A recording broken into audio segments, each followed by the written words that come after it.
Good evening and welcome to PTA financial. आइए पहले global देख लेते हैं और आज का जो भीषण गिरावट हुई है उसका क्या ही कहना। कल हम लोगों ने बात किया था, आज भी चार्ट पे डिस्कस करेंगे। और आज जो अभी हम लोग देखें, आज की जो गिरावट हुआ है लगभग सेंसेक्स में 800 पॉइंट, निफ्टी में 250 पॉइंट, बैंक निफ्टी में 700 पॉइंट, मिड कैप निफ्टी में 600 पॉइंट, ये सब खतरनाक वाला गिरावट है।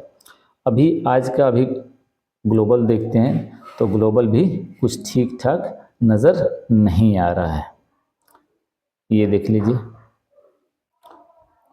तो यहाँ भी कुछ ठीक ठाक नज़र नहीं आ रहा है। गिफ्ट निफ्टी 35 पॉइंट निगेटिव में ट्रेड कर रहा है, डाउ जोन्स भी 100 पॉइंट नीचे ट्रेड कर रहा है, नैस्डैक भी फ्लैट ट्रेड कर रहा है और यूरोपियन मार्केट में भी लगभग 1.5% पौने 2% डाउन चल रहा है। मार्केट ब्रेथ की बात करें तो मार्केट ब्रेथ में ये देखिए 12 बजे तक ठीक ठाक मार्केट चल रहा था, गैप अप ओपन हुआ, कुछ स्टॉक्स अच्छे खासे स्टॉक्स ऊपर भी थे, लेकिन 12 बजे के बाद जो गिरना शुरू हुआ और जो जितने ज़्यादातर स्टॉक जो पॉजिटिव में ट्रेड कर रहे थे अल्टीमेटली अच्छे खासे डाउन में आके क्लोज हुए। तो ये रहा मार्केट ब्रेथ। आइए देखते हैं आज का कुछ डिटेल, और उससे पहले एज यूजुअल हम लोग FII DI डाटा देखेंगे।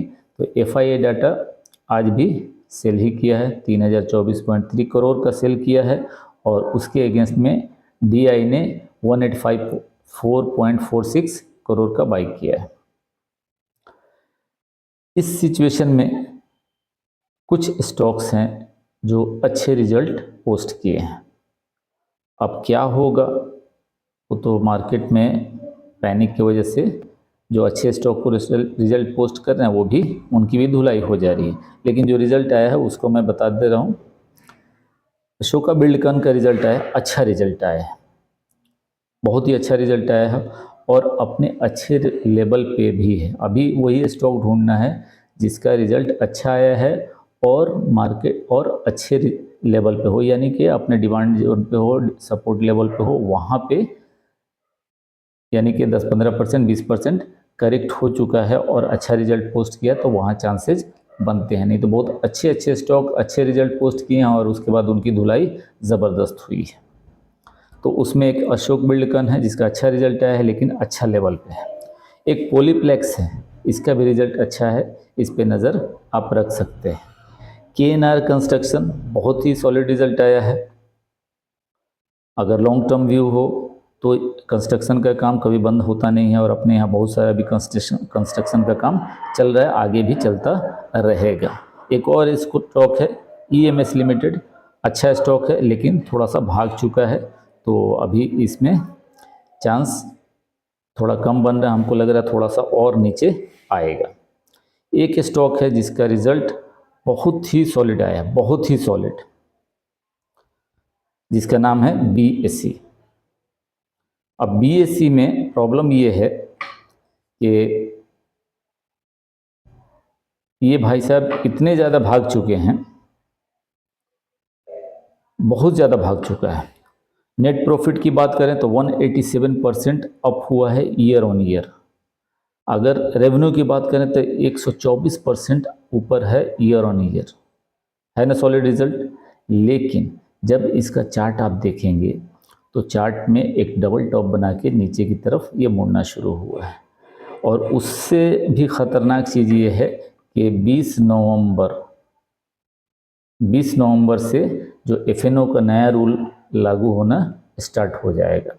तो अब इन होगा क्या कि बहुत सारे लोग, क्योंकि सीधे 3 टाइम्स पड़ जा रहा है ना, जहाँ 25 का ये निफ्टी का लॉट होता था वो 75 का हो जा रहा है। इस तरह सभी बढ़ रहे हैं, एक सिर्फ बैंक निफ्टी ऐसा है जो 15 से 30 यानी डबल हुआ है, बाकी सब डबल से भी ज़्यादा हुए हैं। तो जहाँ आपको 5-10 हज़ार में काम चल 5 हज़ार में एक लॉट मिल जा रहा था, अगर 100 का प्रीमियम चल रहा है तो या 2,500 में 5,000 में काम चल जा रहा था, अब वही आपको 15,000 से 20,000 रुपये की ज़रूरत होगी। तो उसी तरह बाकी सब भी मल्टीप्लाई होंगे। तो इस केस के लिए हम लोग क्या करेंगे उसमें क्या होगा, लिक्विडिटी की कमी आएगी, और जब लिक्विडिटी की कमी आएगी तो इन लोगों का बिजनेस में थोड़ा सा ये हैम्पर करेगा, जिसमें बीएसई भी सफ़र करेगा, सीडीएसएल भी सफ़र करेगा, और बाकी जो ब्रोकर हाउस है जो स्टॉक ट्रेड करते हैं उनका भी स्टॉक में वो भी सफ़र करेंगे। तो ध्यान रखिएगा अभी।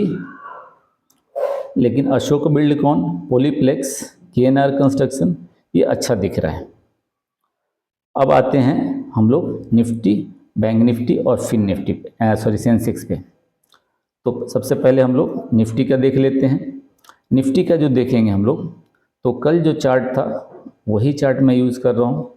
दूसरा मैंने सिर्फ एक लेवल और इसमें ऐड किया है, और वो है ये वाला, ये है जो अपना ये 200 मूविंग एवरेज यानी कि 23,500 का है।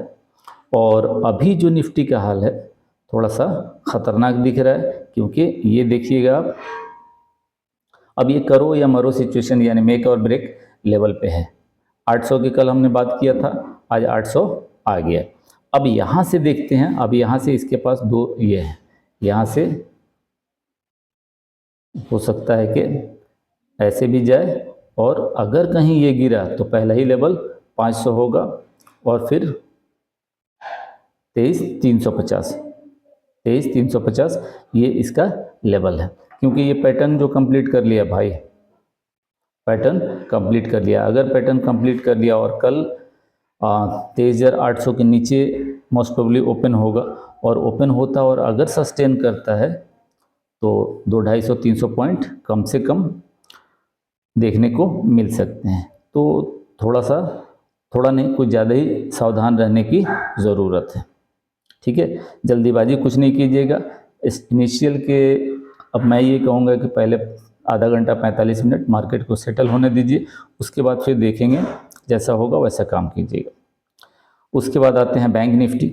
अब बैंक निफ्टी में देखिए, बैंक निफ्टी में जो लेवल था, जो मैं 51,000 से लेके 52,000 52,200 की बात कर रहा था, वो आज 51,000 पे मार्केट एग्जैक्टली वहीं पे टच करके फाइनली थोड़ा सा ऊपर जाके क्लोज हुआ है। अब कल के लिए जो अभी तक हम इस येलो लाइन की बात कर रहे थे, अब एक नया चैनल और बन गया है। चैनल नहीं, एक ट्रेंड लाइन बन गया। पहले हम लोग इसकी बात कर रहे थे, ये वाले ट्रेंड लाइन की, अभी एक दूसरा ट्रेंड लाइन बन गया है, और वो है ये वाला।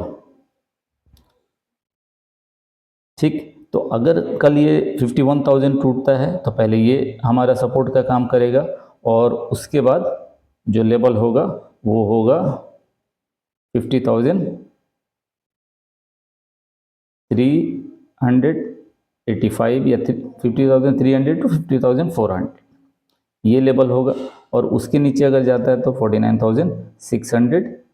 अब मार्केट में बियरिशनेस है, फुल बियरिशनेस है, तो बहुत ही सावधान रहना, बहुत सावधान, एक्सट्रीमली कॉशन की ज़रूरत है। आइए देखते हैं सेंसेक्स में भी वही हाल है। कल हम लोगों ने डिस्कस किया था कि अगर ये बॉक्स टूटा तो अच्छा खासा फॉल होगा, और वही हुआ। इस लाइन यहाँ पे बॉक्स टूटा है ये, और उसके बाद अच्छा खासा 400-500 पॉइंट डाउन गया है। अब कल के लिए इनका जो लेवल होगा वो होगा मेक और ब्रेक लेवल, यानी 78,300। ये सरवाइव किया तो अच्छी बात है, टूटा तो मामला गड़बड़ है। अब यहाँ पे निफ्टी और बैंक निफ्टी का आप लेवल चाहें तो नोट कर लीजिएगा। निफ्टी का जो इमीडिएट सपोर्ट है वो है 23,800। इसके नीचे गया तो 23,500, क्योंकि यहाँ पे पुट राइटिंग हो रखी है, लेकिन टेक्निकली अगर बात करें तो 23,350 ये लेवल शॉर्ट टर्म में देखने को मिल सकता है, क्योंकि मार्केट में वैसा कुछ है नहीं। एफआईआई पैसा निकाल के लेते जा रहे हैं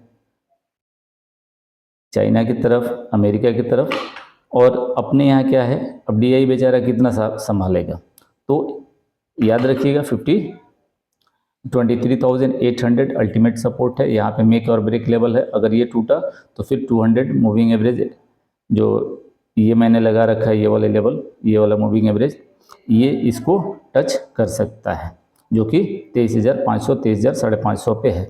उसी तरह बैंक निफ्टी में भी आप देख लीजिए, बैंक निफ्टी में तो मूविंग एवरेज बहुत ही नीचे है, और बैंक निफ्टी में इनफेक्ट बहुत ज़्यादा कुछ किया नहीं है, वही जो हम लोग वही कर रहा है, 51,000 से 52,000, 52,000 से 51,000। तो यही जब तक 51,000 नीचे नहीं ब्रीच करता है तो तब तक कुछ नहीं, और नीचे के लिए ये लेवल मैंने दे रखा है। अगर वीडियो पसंद आता है तो लाइक, सब्सक्राइब और don't forget to share with your friends. तब तक के लिए गुड नाइट, टेक केयर।